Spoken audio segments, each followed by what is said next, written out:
Bienvenue à toutes et à tous pour cette nouvelle exploration.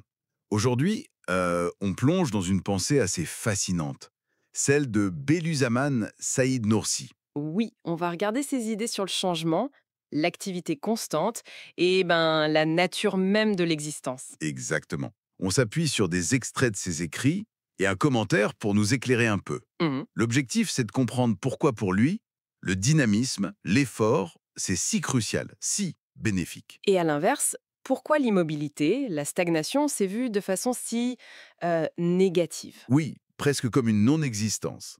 Ça bouscule pas mal nos idées habituelles sur le repos, par exemple. Alors, on essaie de décortiquer ça ensemble. Allons-y. Alors, pour bien comprendre, il faut partir d'une distinction clé qu'il fait. D'accord. Il y a l'existence nécessaire, absolue, celle qui ne change pas et qui est attribuée à Dieu dans ses textes. Ok, l'immuable. Voilà.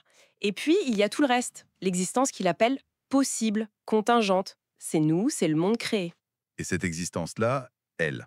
Eh bien, sa caractéristique fondamentale, c'est qu'elle est en perpétuelle mutation, en changement constant. Ah oui, Pensez au développement d'un humain, de la graine à l'arbre, au cycle jour-nuit, aux saisons. Tout bouge, tout se transforme, sauf l'absolu.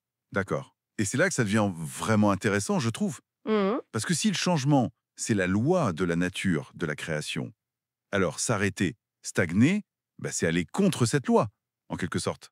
C'est exactement ça. C'est s'opposer au flux même de la vie. Mais il va plus loin, c'est ça qui est fort. Il dit que cette inertie, cette absence de mouvement, Oui, tout à fait. c'est qu'il voit une forme de non-existence. Pas pour ce qui est, mais pour ce qui aurait pu être. C'est radical comme idée, non? Tout à fait. Ne rien faire, ce n'est pas juste se poser, c'est fermer la porte à l'existence future. Et cette non-existence, comment elle est vue? Très négativement, comme un mal pur, un mal intrinsèque. Parce qu'à l'inverse, l'existence elle-même est vue comme un bien pur. Donc, l'inactivité empêche le bien de se manifester. Précisément. Elle empêche le potentiel de se réaliser. Les exemples sont frappants. L'œuf qui reste œuf et ne devient jamais poussin. Hmm. Ou la terre primitive qui serait restée stérile. Ou le potentiel d'une personne qui reste lettre morte. L'architecte Sinon qu'il cite, c'est ça? S'il n'avait rien fait. Exactement. S'il était resté inactif, toutes ses œuvres magnifiques seraient restées du néant, de la pure possibilité non réalisée.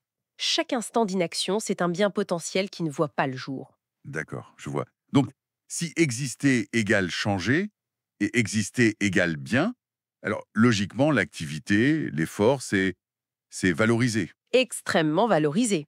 Il parle même d'un certain plaisir qu'on trouve dans l'activité elle-même. Ah oui, le plaisir de faire, d'agir. Mais quitte des difficultés.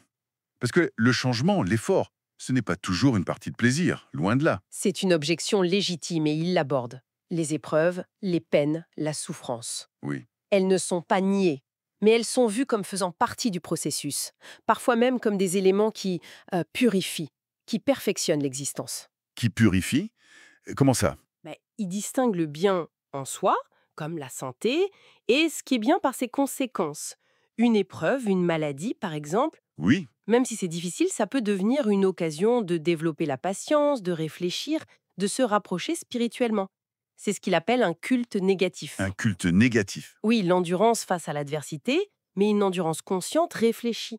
Ça désire en soi un acte spirituel. Ça montre qu'on accepte la dynamique de la vie, même dans ses aspects difficiles. Il ne s'agit pas de chercher la souffrance, attention, hein, Non, bien sûr. mais de comprendre qu'elle peut avoir un rôle, qu'elle peut nous transformer, nous polir en quelque sorte. D'accord. Et ça rejoint l'idée du travail, de l'effort continu. Tout à fait. Le commentaire insiste là-dessus, en lien avec des principes coraniques. Après la prière, on se remet au travail. Une tâche finie, on en commence une autre. L'idée, c'est de ne pas rester oisif. Mhm. L'accomplissement de la vie humaine, selon cette vision, c'est une combinaison. Le culte, bien sûr, mais aussi le travail honnête. L'effort pour subvenir à ses besoins, pour contribuer. Et même la façon d'affronter les difficultés.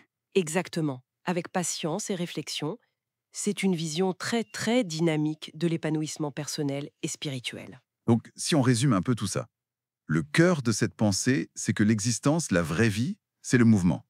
C'est dans l'activité constante que tout s'épanouit. C'est ça. Et la stagnation, l'immobilité, c'est comme renoncer à être. C'est tendre vers ce non-être qui est vu si négativement. Voilà. Alors, qu'est-ce qu'on retire de tout ça? Peut-être Une invitation à voir le changement différemment, même quand il est dur. Oui, et à valoriser l'effort, pas juste comme un devoir pénible, mais comme le moteur de notre propre réalisation. Les défis deviennent des opportunités de se perfectionner, en quelque sorte. Absolument. Et ça nous laisse peut-être avec une question pour chacun. Laquelle? Si on intégrait vraiment cette vision, si on acceptait que le changement est la norme, que l'effort a une valeur en soi, même dans la difficulté, comment ça changerait notre approche? Du quotidien, du travail, Des obstacles personnels? exactement. Si on voyait la stagnation non pas comme du repos, mais comme une sorte de non-existence latente, est-ce que ça nous donnerait pas une motivation différente, plus profonde peut-être? Pour agir, pour évoluer, pour chercher à grandir constamment?